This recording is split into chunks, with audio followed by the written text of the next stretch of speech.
pas trop. La plupart du temps, nous n'avons pas de problème. J'entends certaines personnes qui pourraient réagir de cette manière en disant « Comment osez-vous dire que je n'ai pas de problème? Ça paraît que vous n'avez pas vécu ma vie, monsieur! J'ai souffert, voyez-vous! Vous êtes un être insensible, dépourvu d'empathie! Vous êtes un monstre! Je suis outré! Je m'en vais! Non, non, non, non! Changez pas de poste, hein? Bon, oh non, personne n'est parti. Bon, ceux qui restent, je vous dirais ceci. Attends, j'ai pas terminé mon explication. Bon, la plupart du temps, nous n'avons pas de problème. On va faire un test.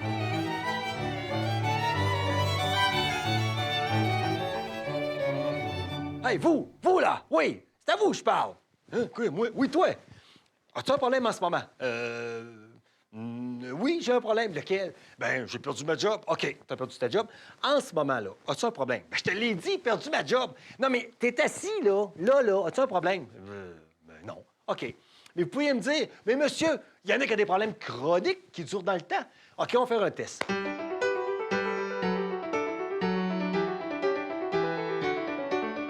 Bon, mettons, tu as le diabète. C'est chronique, ça. OK. As-tu un problème en ce moment? Ben oui, tu l'as dit. Le diabète. Oui, mais en ce moment, as-tu ton taux de sucre, il peut-tu être correct? Ouais. As-tu un problème, là? Non. Donc, la plupart du temps, là, on n'a pas de problème, puis il se passe rien. Mais vous pouvez me dire, mais monsieur, mais comment ça, on souffre? Ah ah!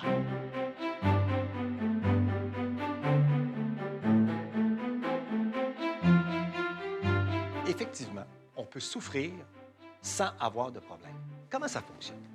C'est parce qu'on ne souffre pas à partir d'un problème, on souffre à partir d'un problème qui était dans le passé, qu'on se remémore, ou un problème qui pourrait être dans le futur, qu'on anticipe. Mais il n'y a pas de problème et il y a une vraie souffrance. Comment ça fonctionne? Rien de mieux qu'une histoire pour vous expliquer ça.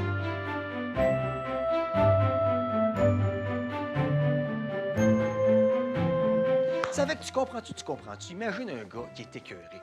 Tout le monde, lui, le fait souffrir. La société est pourrie, les gens savent pas vivre. Je souffre tout le temps, les gens m'énervent. Ça fait que je prends mon pick-up, un trailer avec ma chaloupe, puis je monte dans le nord du Québec. Je fais 10 heures dans le nord du Québec pour voir personne. Rendu là, je vois un beau petit lac isolé. Je mets ma chaloupe sur le lac.